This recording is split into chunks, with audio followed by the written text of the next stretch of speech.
اسے میں جانا اپنے یہاں خریداروں اور دکانداروں کا کہنا ہے کہ جو گزشتہ 4 سالوں کے دوران عوام کو حکومت کوئی ریلیف فراہم نہیں کر پائی ہے، تو آئندہ سال جو حکومت نے دعویٰ کیا کہ آئندہ سال آنے والا بجٹ جو ہے وہ عوام دوست بجٹ ہوگا، اور حکومت کے اس دعوے کو ہے جو عوام نے سخت جو ہے وہ رد عمل کے ساتھ مسترد کیا ہے، اور عوام کا یہی کہنا ہے کہ آنے والے بجٹ سے انہیں کوئی توقع نہیں ہے۔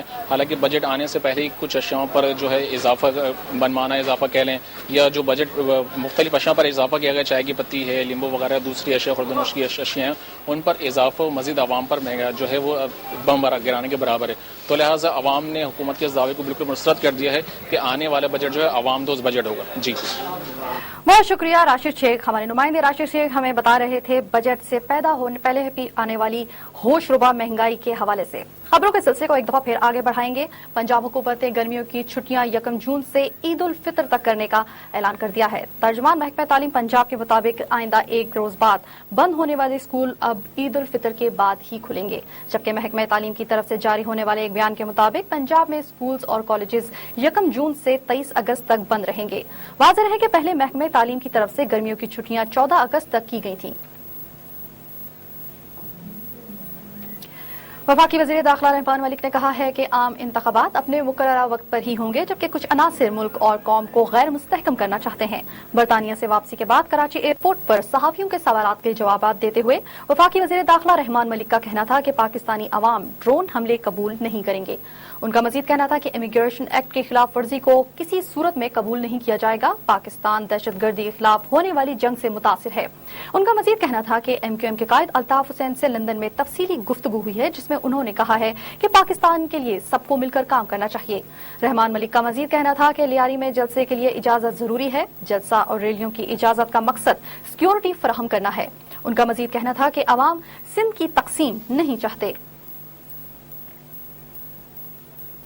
راولپنڈی کی عدالت نے حج کرپشن کیس میں ملوث سابق وفاقی وزیر برائے مذہبی امور حامد سعید کاظمی، راؤ شکیل اور آفتاب الاسلام پر فرد جرم عائد کر دی ہے، جبکہ ملزمان نے صحت جرم سے انکار کرتے ہوئے اپنے دفاع کا اعلان کیا ہے۔ ٹرائل کورٹ کے ملزمان کے خلاف لگائی گئی فرد جرم میں یہ کہا گیا ہے کہ مکہ میں حج عمارتیں کرائے پر لینے کے سلسلے میں 2.25 کروڑ کا کمیشن کھایا گیا، جبکہ حامد کاظمی کے مبینہ فرنٹ مین احمد فیض کے دائمی وارنٹ گرفتاری جاری کر دیے گئے ہیں۔ عدالت نے فرد جرم عائد کرتے ہوئے ملزمان کے خلاف 10 گواہان کو بھی طلب کر لیا ہے، جبکہ مقدمے کی سماعت 5 جون تک کے لیے ملتوی کر دی گئی ہے۔ بعد ازاں میڈیا سے گفتگو کرتے ہوئے حامد سعید کاظمی نے کہا کہ عدالت سے انصاف کی توقع تھی جو نہیں ملا۔ سپریم کورٹ نے وزیر داخلہ رحمان ملک کی طرف سے برطانیہ کی شہریت چھوڑنے کے لیے جمع کرائی گئی دستاویزات کو مسترد کر دیا ہے، جبکہ سپریم کورٹ کا 3 رکنی بینچ دوہری شہریت کے مقدمے کی سماعت کر رہا تھا، جس کے دوران وزیر داخلہ رحمان ملک کے وکیل اظہر چودھری نے اپنے موکل کی طرف سے برطانوی شہریت چھوڑے جانے کے خط والی دستاویزات پیش کی تو عدالت نے اسے یکسر مسترد کر دیا۔ عدالت نے کہا کہ اس خط میں ڈکلیریشن منسلک ہونے کا ذکر ہے، وہ ڈکلیریشن نہیں دی گئی، جبکہ سماعت کے دوران چیف جسٹس کا کہنا تھا کہ پارلیمنٹ میں دوہری شہریت رکھنے والوں کی تعداد زیادہ نہیں ہے۔ عدالت نے سماعت 4 جون تک کے لیے ملتوی کرتے ہوئے رحمان ملک اور دیگر 2 اراکین قومی اسمبلی کو حتمی دستاویزات پیش کرنے کا حکم دیا ہے، جسے جمع نہ کرائے جانے کی صورت میں رکنیت معطل بھی کی جا سکتی ہے۔ کراچی کے علاقے فیڈرل بی ایریا بلاک 17 پہ سول جج کی گاڑی پر فائرنگ کی گئی ہے، جس کے نتیجے میں وہ شدید زخمی ہو گئے ہیں، جبکہ اطلاعات کے مطابق واقعہ واٹر پمپ کے قریب پیش آیا جب سول جج سید ظہیر احمد کی گاڑی پر نامعلوم موٹر سائیکل سواروں نے اندھا دھند فائرنگ کر دی۔ فائرنگ کے نتیجے میں سول جج شدید زخمی ہو گئے، جنہیں عباسی شہید ہاسپٹل منتقل کیا گیا، جبکہ دوسری جانب کراچی کے مختلف علاقوں میں فائرنگ کے مختلف واقعات میں 4 افراد لقمہ اجل بن گئے ہیں۔ کراچی سے اغوا کیے گئے لیاقت یونیورسٹی جانشورو کے نیورو ڈپارٹمنٹ کے انچارج ڈاکٹر آفتاب قریشی کو قتل کر دیا گیا ہے۔